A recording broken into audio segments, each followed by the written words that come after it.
Mimi naitwa Teras Kamau Githinji. Mimi ni dereva wa Climax Coaches Bus. Nimefanyia Climax Coaches miaka 8. Na ile ilitokea usiku ya leo, ilitokea accident mbali ya basi yangu na Mercedes.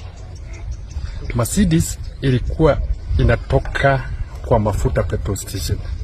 Na mimi natoka Nairobi nikienda Busia.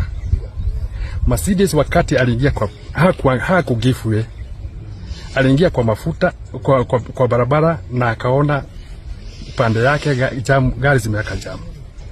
Akaamua kuja penye niko. Tukakutana kichwa na kichwa na yeye. Alikuwa basi mlikuwa watu wangapi na hiyo gari ilikuwa na nani ndogo? Gari ndogo ilikuwa na mtu mmoja. Gari yangu ilikuwa na abiria 65. Kuna mtu alipata majeraha. Wakati nilijaribu kuokoa, nikasikia gari yangu inaenda chini. Sasa mimi nikakanyaga, akakuja kama ameniingia. Na gari mjui ilikuwa na nani? Mjui gari ilikuwa na nani? Baadaye ndio askari walipokuja ndio nikasikia ni mheshimiwa Cyrus Girongo. Pole sana.